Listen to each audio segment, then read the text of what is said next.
जब कोई इंसान हमें इग्नोर करता है और हमसे ब्रेकअप करता है तो उसके अगले 30 दिन यानी पूरा एक महीना, एक मंथ उसके माइंड में क्या चल रहा होता है, यही सोचें आज आपको बताऊंगा और उसके माइंड को डीकोड करके आपके सामने रख दूंगा ताकि आपको समझ में आ जाए कि वो किस तरह से सोच रहा है, क्यों वापस आता है और कब वापस आता है और किन किन स्टेजेस में क्या क्या सोचता है। तो ज़रा गौर से समझना है इस वीडियो के अंदर। आपने वीडियो थोड़ी सी लॉन्ग हो सकती है मगर आपके लिए बहुत कुछ सीखने का मौका मिलेगा और आपको फिर कोई इंसान धमकी नहीं दे सकेगा कि मैं तुम्हें छोड़ के जाने वाला हूँ, क्योंकि आपको पता चल जाएगा कि अब इसका नेक्स्ट स्टेप क्या होने वाला है।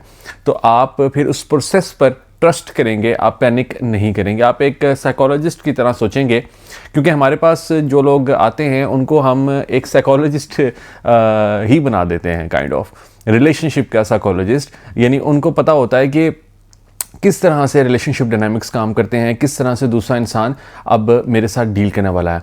तो सबसे पहली स्टेज होती है कॉग्निटिव डिसोनेंस फेज, जिसके अंदर जब एक पर्सन आपसे ब्रेकअप करता है वो कहता है कि भाई मैंने तुम्हारे साथ रहना ही नहीं है, तुम मेरी जान छोड़ दो। वो तुम्हारे आगे हाथ जोड़ेगा, तुम्हें ब्लॉक कर देगा, इवन तुम्हें इग्नोर करेगा, या फिर तुम्हें ये कहेगा कि बस अब तुमने अगर सारी ज़िंदगी मेरे से एक भी मैसेज तुम्हें मिल गया तो तुम मुझे बताना, क्योंकि मैं तो तुम्हें मैसेज नहीं करने वाला, मैं तो तुम्हें इग्नोर करूँगा, हर लिहाज से इग्नोर करूँगा। और वो इस पॉइंट के ऊपर आपको हाईली मोटिवेटेड नज़र आता है। वो आपको इस तरह से अपना आप प्रेजेंट करता है कि जैसे कि उससे ज़्यादा हाई वैल्यू पर्सन है ही कोई नहीं, क्योंकि वो आपके माइंड में इस तरह से खौफ डाल देता है, फियर डाल देता है, क्योंकि ऑलरेडी उसने एक तो सेंस किया होता है फियर, क्योंकि आप ही हमेशा से रिलेशनशिप को फिक्स करते चले आ रहे होते हैं। तो वो आपके माइंड में जो फियर होता है उसको यूज़ करता है और वो आपको ये कह देता है कि भाई मैं तो वापस आने वाला नहीं हूँ, मैं तो मूव ऑन कर जाऊँगा, मैं तो किसी और के साथ तुम्हें नज़र आऊँगा, तुमने तो मुझे मेरी कदर नहीं की, तुमने तो मेरे साथ ऐसा कर दिया, वैसे कर दिया। वही ब्लेम शिफ्टिंग, वही गिल्ट ट्रिपिंग, वही उनका एक जो पैटर्न है, क्लासिकल पैटर्न, तो वो आप पर ब्लेम शिफ्ट करेंगे और रिलेशनशिप को क्विट कर देंगे। मगर ये स्टार्ट के फर्स्ट 5 डेज़ में कॉग्निटिव डिसोनेंस फेज हम इसको कहते हैं, जिसमें 2 सोचें उनके माइंड में आ रही होती हैं। सबसे पहली सोच तो ये कि एक तो उनको लगता है कि मैंने अब क्योंकि इस बंदे को कह दिया है कि मैंने वापस नहीं आना, तो फिर मैंने वापस नहीं आना, मेरे वापस जाने का सवाल पैदा ही नहीं होता। और दूसरी सोच ये आती है कि मुझे उसकी याद आ रही है, मैं क्या करूं। और ये दोनों सोचें उसको तब आती हैं जब आप उनसे कांटेक्ट नहीं करते। आप जब स्पैमिंग करते हैं, जब मैसेजेस करते हैं, कॉल्स करते हैं, वो एक डिफरेंट सिनेरियो है। फिर ये वाली स्टेज इतनी जल्दी नहीं आती, इसमें थोड़ा सा टाइम लगता है, मगर फिर भी ये स्टेज आ सकती है। सो अगर आपने ऑलरेडी स्पैमिंग की हुई है, ऑलरेडी आपने रिलेशनशिप को फिक्स करने के लिए बहुत कोशिशें कर रखी हैं मगर उसका कोई रिजल्ट नहीं निकला, तो फिर भी आप ये वीडियो ज़रूर देखें, क्योंकि इसमें वो स्टेजेस ये जो अभी मैं डिस्कस करूँगी आएंगी, मगर थोड़ा सा टाइम लगेगा। और आप अपने केस को डिस्कस करने के लिए दिए गए व्हाट्सएप नंबर पर रब्ता करके अपॉइंटमेंट बुक कर सकते हैं। तो जो पहली स्टेज है कॉग्निटिव डिसोनेंस फेज, इसमें 2 सोचें आती हैं। एक तो वो कहता है कि भाई मैंने वापस नहीं आना, और दूसरी स्टेज में वो कहता है कि भाई मुझे इसकी याद आ रही है, मैं क्या करूं। अब ये पहले 5 दिनों के अंदर ये 2 सोचें आ रही होती हैं। अब दोनों सोचें हैं कंट्राडिक्टरी सोचें हैं, कंट्राडिक्टरी थॉट्स हैं, जिसके अंदर एक तो उसको याद भी आ रही है और वापस भी नहीं जाना। जब यही सिचुएशन हो रही होती है तो वो कंफ्यूज हो जाता है। वो सोचता है कि ऐसी सोचें मुझे क्यों आ रही हैं, क्योंकि मैंने ही तो ब्रेकअप किया था, मगर मुझे तो ये सोचें नहीं आनी चाहिए। तो वो कंफ्यूज हो जाता है जब आपने नो कॉन्टैक्ट रूल को अप्लाई किया होता है, जो कि मैं अपनी वीडियोस के अंदर 30 डेज़ का नो कॉन्टैक्ट रूल कहता हूँ। वो कंफ्यूज हो जाता है पहले 5 दिन के अंदर। मगर फिर आती है अगली स्टेज, ये सेकेंड स्टेज है, और ये अक्सर रहती है 5th डे से लेके 10th डे तक, जिसको हम कहते हैं ईगो रीअसर्शन। जब थॉट्स आती हैं उसको, सो ईगो रीअसर्शन में उसके माइंड में ये आ रहा होता है कि क्योंकि मैंने ही ब्रेकअप किया था, क्योंकि मैंने ही उसको इग्नोर किया है, तो इसलिए मेरी ही रिस्पॉन्सिबिलिटी बनती है कि मैं अपनी ज़िंदगी में आगे बढ़ूं, मैं हाईली मोटिवेटेड उसको नज़र आऊं। क्योंकि मैं अगर डबल गेस कर रहा हूं, अगर मैं वीक पढ़ रहा हूं, तो इससे तो मेरा नुकसान हो जाएगा। इससे तो मैंने जो उसके सामने एक इंप्रेशन कायम किया था कि मैं तो वापस आने वाला नहीं हूँ, मैं तो तुम्हें छोड़ चुका हूँ, मुझे तो अब तुम्हारी याद भी नहीं आती, मेरे लिए तो रिश्ता मीनिंग ही नहीं रखता, तुम जैसा बंदा तो मुझे दोबारा ना मिले, तुम तो एक टॉक्सिक इंसान हो। जब वो इस तरह के स्टेटमेंट्स पास कर चुका होता है, और तो वो कैसे आएगा आपके पास वापस। वो यही सोचता है, वो सोचता है कि अब मैंने तो इसको इतना सब कुछ कह दिया, तो अब मुझे ज़िंदगी में कुछ आगे करने की ज़रूरत है। तो वो अपने आप को मोटिवेट करने के लिए बहुत कुछ करता है। वो नए फ्रेंड्स बनाने की कोशिश करता है। वो इवन समटाइम्स रीबाउंड रिलेशनशिप में भी जाने की कोशिश करता है। किसी और से बात करना स्टार्ट कर सकता है। इसको रीबाउंड रिलेशनशिप्स कहते हैं, जब वो एक पर्सन को बुलाने के लिए किसी दूसरे पर्सन को अपनी ज़िंदगी में एंटर करता है। तो इस स्टेज के अंदर भी वो फेल होता है, क्योंकि 80% रिलेशनशिप्स जो रीबाउंड के होते हैं वो फेल होते हैं। इसके ऊपर भी मेरी वीडियोस हैं, डिटेल में वीडियोस हैं, आप उनको भी देख सकते हैं अगर आपने ये देखना है कि क्यों अगर वो किसी और रिलेशनशिप में जाता है तो फेल होता है। और इस स्टेज के अंदर वो फिर कुछ नई एक्टिविटीज़ भी आपको करता हुआ नज़र आएगा। वो मे बी स्टोरीज़ को ज़्यादा पोस्ट करना स्टार्ट कर दे, वो जिम जाना स्टार्ट कर दे, वो कोई वॉक की रूटीन बना लेगा, वो कोई नई स्किल्स सीखना स्टार्ट कर देगा। वो अपने आप को रीबिल्ड करने की कोशिश करता है, क्योंकि उसने अपने आप को डिस्ट्रैक्ट करना होता है, क्योंकि उसको भी याद आ रही होती है। ऐसा मुमकिन नहीं है कि उसको याद ना आए, उसको भी याद आ रही होती है। मगर अब बात आ जाती है उसकी ईगो की, तो वो कभी भी अपनी ईगो के ऊपर कंप्रोमाइज़ यहाँ पे नहीं करता। वो स्ट्रॉन्ग करता है अपने आप को 5th डे से लेके 10th डे तक। और फिर आती है 3rd स्टेज, जिसको हम कहते हैं इमोशनल वॉइड स्टेज, जिसके अंदर वो पैनिक करना स्टार्ट करता है। क्योंकि मैंने आपको बताया कि वो 2nd स्टेज के अंदर कोशिश कर सकता है कि वो रीबाउंड रिलेशनशिप के अंदर जाए, मगर वो रीबाउंड रिलेशनशिप के अंदर फर्ज करने जाता भी है तो फिर भी वो कंपैरिजन आपके साथ ही करेगा। अगर वो किसी नए पर्सन के साथ होता है तो तब भी वो नए पर्सन को कॉन्स्टेंटली आपके साथ कंपेयर कर रहा होगा, क्योंकि उसके माइंड में आपको रिप्लेस करना चल रहा होगा ना। तो जब वो रिप्लेस करना चल रहा होगा तो कॉन्स्टेंटली आप ही की सोच आएगी। जब आप ही की सोच आएगी तो क्योंकि आपके साथ उसका रिलेशनशिप एक लंबे अरसे का था और पहले का था, जो अब दूसरा पर्सन आया उसकी ज़िंदगी में वो तो अभी न्यू पर्सन है। तो जब वो न्यू पर्सन उसकी ज़िंदगी में आया तो वो आपको रिप्लेस नहीं कर सकता, क्योंकि वो जो थॉट्स, वो जो मेमोरीज, वो जो तमाम प्लान्स, जो ट्रिप्स आपके साथ रहे, वो तो अपनी जगह पे थे। अब जो नया पर्सन है उसको टाइम लगेगा इस सारा कुछ क्रिएट करने के लिए। मगर यहाँ पे उस नए पर्सन के लिए डिसएडवांटेज ये है कि ये शख्स आपको कंपेयर करेगा उस नए पर्सन के साथ। तो डेफिनेटली जब आपको कंपेयर करेगा तो आपने उससे कॉन्टैक्ट कोई नहीं किया, आप तो अपनी ज़िंदगी के अंदर उसको ये शो करवा रहे हैं कि मूव ऑन कर गए हैं। तो उसके माइंड में आपकी वैल्यू बढ़ जाएगी, इंक्रीज़ हो जाएगी, क्योंकि उसको अब ये महसूस होना स्टार्ट होगा कि शायद मैंने इस पर्सन को अंडर एस्टिमेट कर दिया था। मुझे तो ये लग रहा था कि ये मुझसे रब्ता करेगा, मुझे तो ये लग रहा था कि ये बैक करेगा, मुझे तो लग रहा था कि ये म्यूचुअल फ्रेंड्स को इन्वॉल्व करके मामले को सेटल करने की कोशिश करेगा, मुझे तो ये लग रहा था कि ये तो पैनिक करना स्टार्ट कर देगा, इसकी शायद ज़िंदगी रुक जाएगी, ये डिप्रेशन में चला जाएगा, ये स्ट्रेस में चला जाएगा। तो वो यही इंप्रेशन लेके आपको छोड़ता था हमेशा, पहले भी और इस दफ़ा भी उसने आपको इसी इंप्रेशन के साथ छोड़ा। मगर अब क्योंकि आपने नो कॉन्टैक्ट रूल को अप्लाई किया, अब क्योंकि आपने समझ ली उसकी साइकोलॉजी, तो अब वो इंसान वीक बनना स्टार्ट हो गया, क्योंकि वो एक्सपेक्ट कर रहा था कि आपकी तरफ से रब्ता होगा। मगर जब आपकी तरफ से रब्ता नहीं हुआ तो यहाँ पे इमोशनल वॉइड क्रिएट होना स्टार्ट हो गया। इस स्टेज के अंदर अक्सर ऐसा भी होता है कि वो टेक्स्ट लिखता है रात को और फिर डिलीट कर देता है। उसके अंदर हिम्मत नहीं होती कि वो आपको टेक्स्ट करे।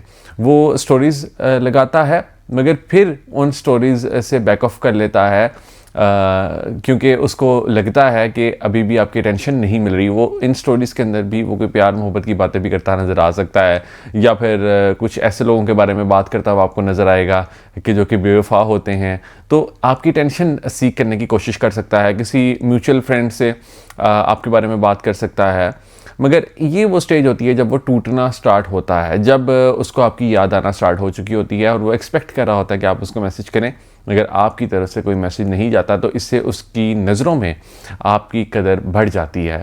और फिर 20th डे से 30th तक रिफ्लेक्शन एंड रिग्रेट स्टेज आती है, कि जब वो रिफ्लेक्ट करता है इस सारे रिलेशनशिप के ऊपर, जब वो देखता है कि कहाँ पे गलती हो गई, कहाँ पे उससे मिस्टेक हो गई, कब उसने आपको अंडर एस्टिमेट कर दिया, और फिर उसको रिग्रेट होना स्टार्ट होता है। उसको यूँ महसूस होता है कि उसने गलती कर दी और फिर अब वो उसको सुधारने की कोशिश करता है।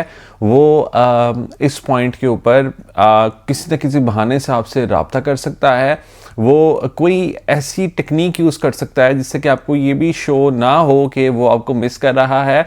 वो समटाइम्स ऐसा मैसेज भी कर सकता है कि तुम्हें तो कोई नया पार्टनर मिल गया होगा ना, इस तरह का मैसेज करके आपको चेक करता है, ताकि इससे ये शो ना हो कि वो आपको याद कर रहा है। वो कभी आपको इस तरह का भी मैसेज कर सकता है कि तुमने मेरी ज़िंदगी बर्बाद करके अच्छा नहीं किया।